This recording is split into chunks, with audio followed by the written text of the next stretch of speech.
C'est parti pour 22 à 24 km, je ne sais plus très bien. On verra ça à la fin. Pour Livignac-le-Haut. Et ça va commencer par une grosse montée. Et oui, celle de la sortie de Conques, elle est redoutée. Et le temps est toujours aussi superbe.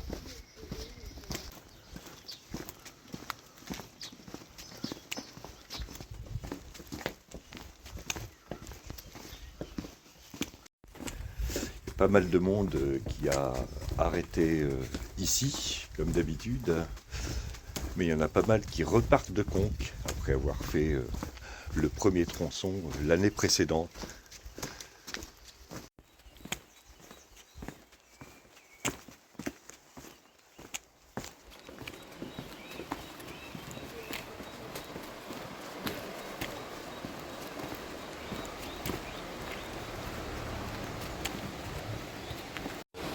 Bon ben, à partir de là, ça va monter. Donc je vous retrouve en haut.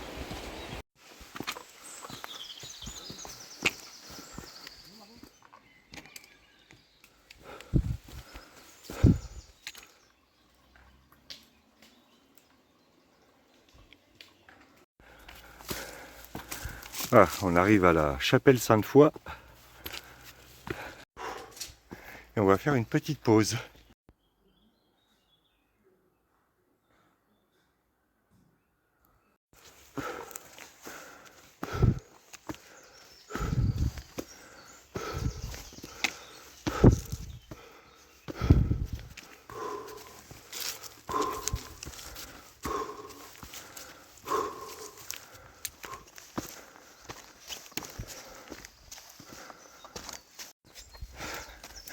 On va bientôt voir le bout de cette montée de Conques. Et ça, ce sera bien.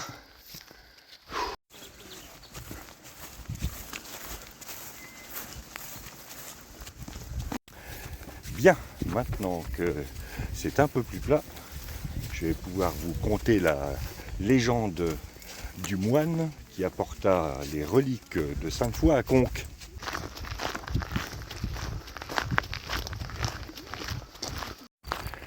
Sainte-Foy, c'était une jeune fille qui a été suppliciée en 303 de notre ère à Agen.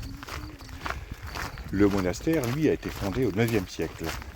Et lorsque le moine ramena les reliques de Sainte-Foy au monastère à Conques, au niveau de la chapelle Saint-Roch, il tomba épuisé et déshydraté.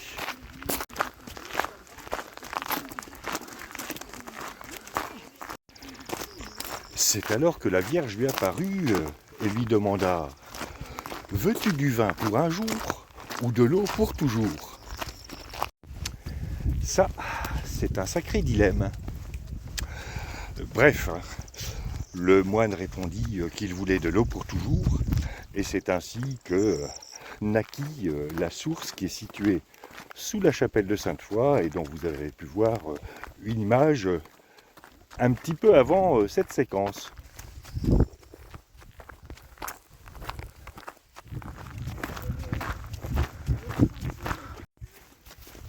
Salut les filles!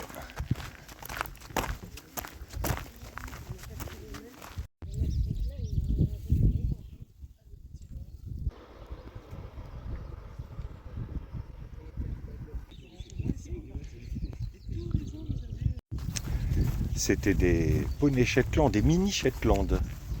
Et l'agriculteur disait que les petits avaient à peu près 3 semaines et qu'ils étaient sevrés au bout de 6-7 mois.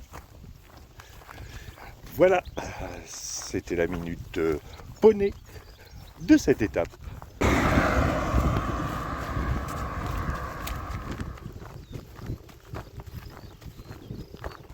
Hier, on logeait chez les frères Prémontré.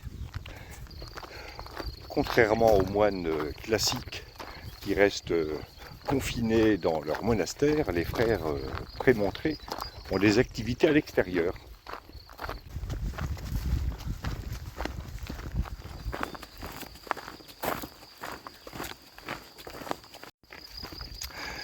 Et devinez quelle règle suivent les frères Prémontré? La règle de Saint-Augustin.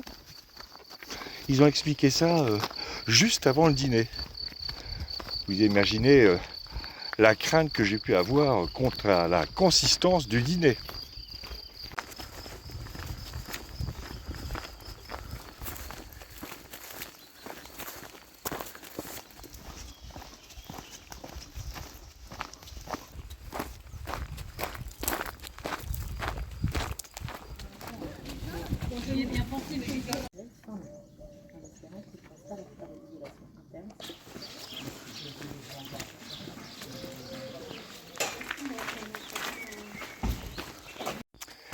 Bien, après cette pause café, il est temps de repartir. Il doit nous rester peut-être 16 km à faire. Et ça monte.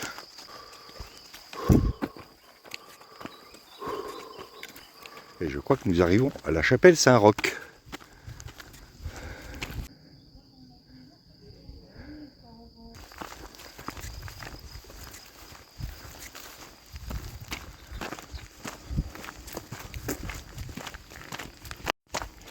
Je vous ai pas encore parlé des Templiers parce que il y avait la côte du début et puis je ne voudrais pas rater la bifurcation vers la variante que nous allons prendre.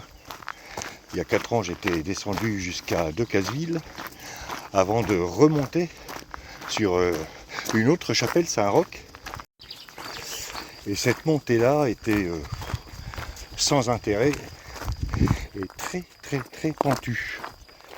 Donc on va prendre la départementale 580 qui passe par Agnac et prendre la route des Crêtes pour atterrir directement à la dite chapelle Saint-Roch. Mais de ça, je vous parle tout à l'heure, parce qu'il faut que je garde mon souffle.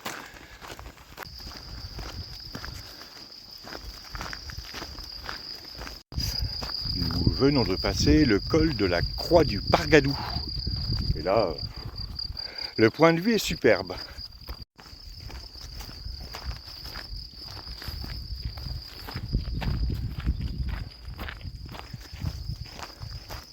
Chouchou! C'était pour leur faire croire qu'on était un train.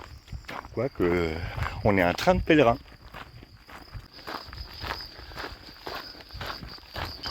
Bon alors, la blague nulle du jour, ça c'est fait. Attention, une branche.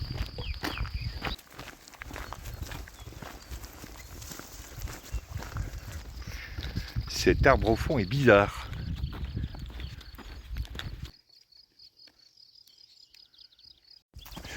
On dirait presque une sorcière.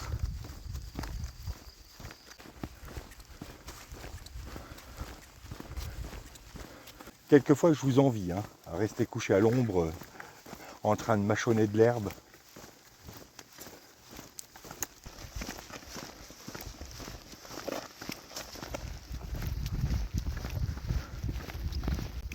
En disant ça tout à l'heure, une pensée m'est venue à propos des frères Prémontré.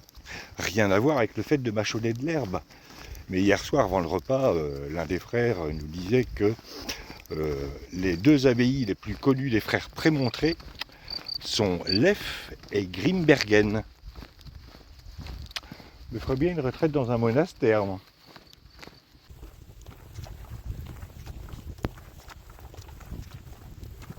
C'est marrant, je parle de 2 abbayes qui brassent de la bière et je passe le long d'un champ d'orge. Je dis que c'est un signe.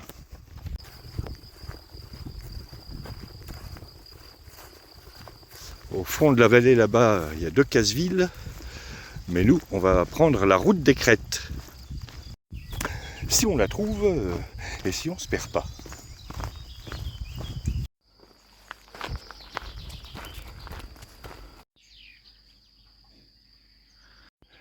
Allez, il est temps de faire une pause. Limonade myrtille pour Clémentine. Et limonade châtaigne pour moi. Cette aire de Fonteille est idéalement placée. Oui, on a craqué, mais la diététique sportive, c'est important.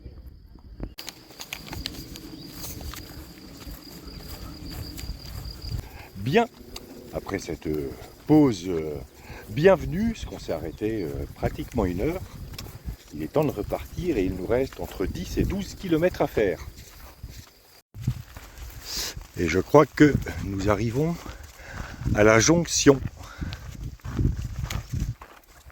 Alors nous sommes sur la Méridienne verte.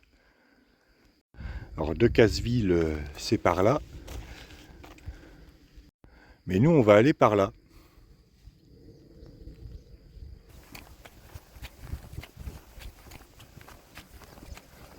Alors pourquoi on va par là? Eh bien parce que le GR65 descend à Decazeville, donc c'est facile sur la gauche, mais c'est à la sortie de Decazeville que ça grimpe dans une zone sans charme. Donc là on remonte une petite partie du GR6 et on va suivre la départementale 580 en passant par le village d'Agnac.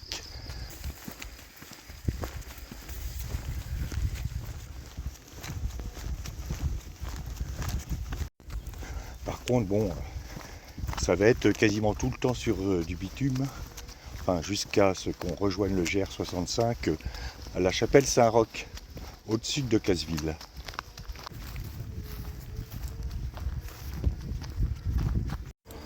Alors, j'avais retrouvé des coupures de presse qui datent d'une vingtaine d'années et ça se chamaillait généreusement entre partisans de la route des Crêtes et puis partisans du GR65, pour qui le GR65 c'était le chemin officiel de Saint-Jacques depuis le début.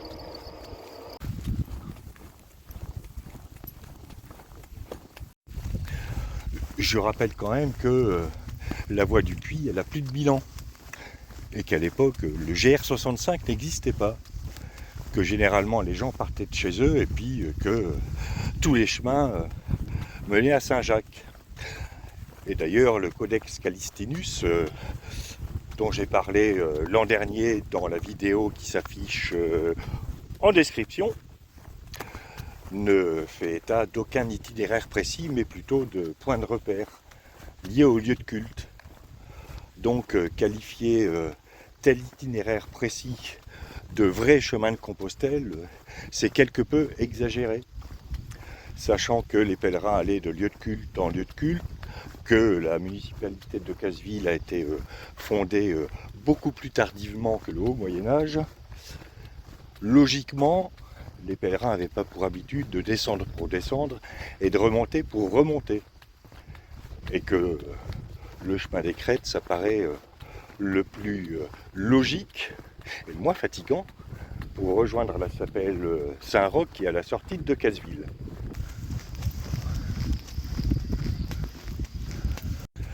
Après, chacun son chemin, et de toute façon, je m'en fiche un peu, j'ai fait les deux. Decazeville, et ici on a un panorama superbe. Ça c'est chouette. Ceci est un morceau de sel pour les vaches. Bon, vous vous en foutez, mais ça me faisait plaisir de le dire. Alors, vous venez nous dire bonjour? Ah ben bravo! Bravo!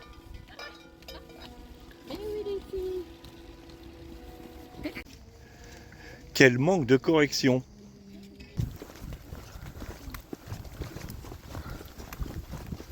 Voilà, à droite là-bas, c'est le petit village de la Bessénois.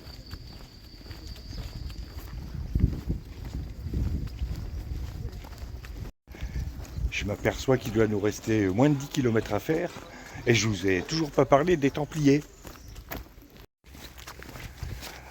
Comme règle de vie, les Templiers adoptèrent celle de Saint-Benoît, avec quelques emprunts à celle de voilà, Saint-Augustin. Saint-Benoît, c'était Benoît du Nursie, qui fonda un monastère du côté du Mont Cassin, aux alentours de 529-530 de notre ère.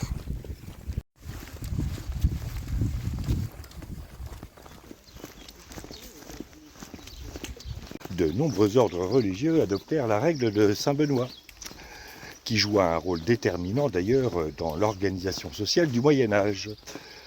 Constitution écrite, contrôle de l'autorité par la loi et élection. Alors, pas élection du seigneur ni du roi. Manquerait plus que ça quand même. Non, l'élection de l'abbé, c'est-à-dire grosso modo le chef des moines, qui était choisi parmi ses frères et par les frères.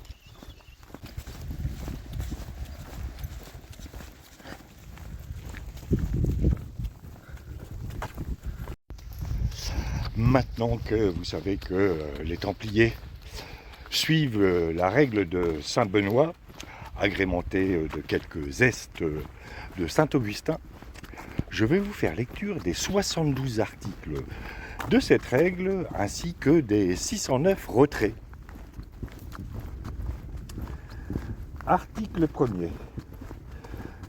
Tu n'embêteras pas tes abonnés en lisant des articles de loi que tu n'as même pas eu le temps de réviser, ni de noter d'ailleurs. Qu'est-ce qu'un retrait? Eh bien, c'est une modification, un ajout à la règle des Templiers.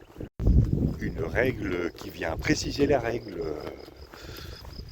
Bref, sur 72 articles, les Templiers ajoutèrent 609 retraits. Ce qui est peu finalement, surtout par rapport à ce qu'est capable de faire notre administration française.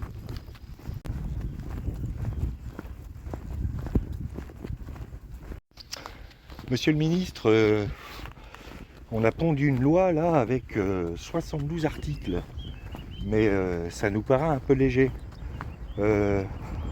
Combien on met d'addendum à cette loi? Il y en a qui proposent 609. Vous rigolez? 609 000 plutôt.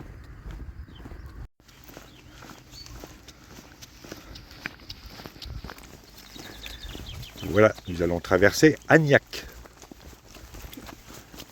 commune de Flagnac. Et on a toujours l'Agnac. Désolé. Les règles de vie monastique étaient quelque peu allégées pour les Templiers. Les jeunes, notamment, étaient moins sévères.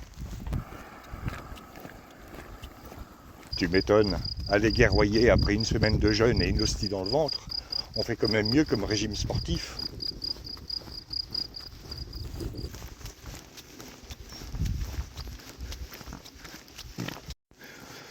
Bon, honnêtement, j'ai pas révisé la règle de Saint-Benoît, si ce n'est que le volet diététique est beaucoup plus souple que pour les autres moines. C'est d'ailleurs la seule chose qui m'intéresse en ce moment. Alors là-bas au fond, c'est le château de Pagax, qui était une importante forteresse du Moyen-Âge et qui devint en 1259 demeure d'un noble fonctionnaire royal.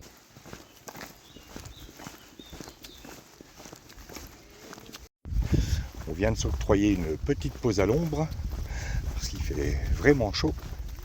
Et là, il doit nous rester, à vue de nez, 5 km à faire.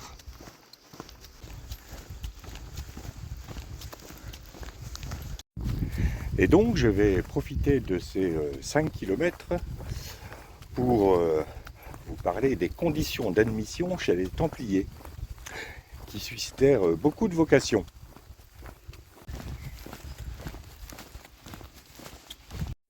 Première condition, être âgé de 18 ans et ne pas être fiancé. Enfin, ce sont les deux premières conditions.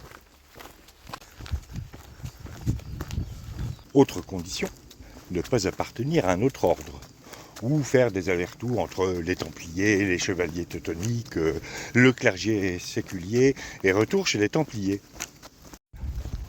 On pourrait traduire ça à notre époque par ne pas passer de haut fonctionnaire dans le public à grand dirigeant dans une entreprise privée, histoire de faire un petit ménage, puis retour dans le public quand il y a une bonne place ou un Marocain qui se libère.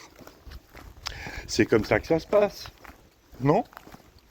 Ah bon, je croyais.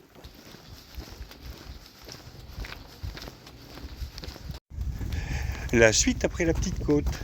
Ah, ça faisait longtemps.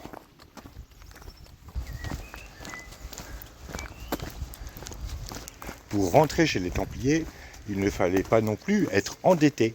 Il ne fallait pas non plus tenter de soudoyer un membre de l'ordre.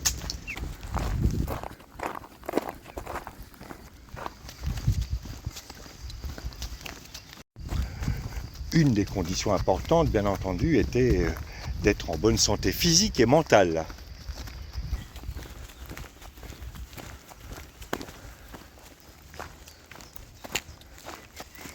Enfin, dernière condition, être un homme libre, c'est-à-dire n'être le serf de personne, et surtout ne pas être excommunié. Oui, ça paraît évident. Voilà, nous avons de nouveau rejoint le GR65. Et il nous reste 2 km à faire avant la fin de l'étape.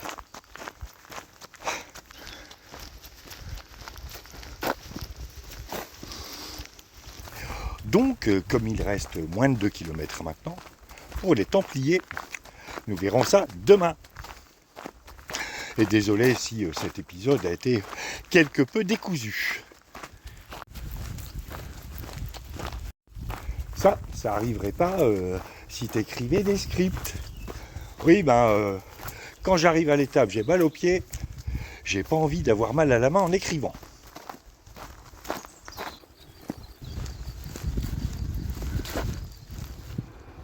Voilà, le Lot est derrière Livignac-le-Haut.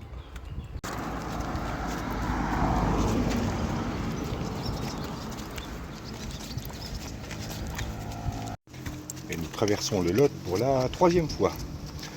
Une première fois à Saint-Côme-d'Olt, une deuxième fois à Estaing, même une 3e fois à Estaing, puisque Estaing est de l'autre côté du Lot. Et la 4e fois ici, entre Decazeville et Livignac-le-Haut.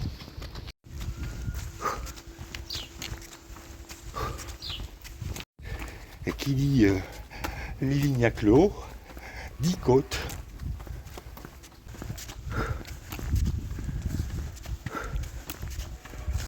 Fin de cette étape de 22 km et demi.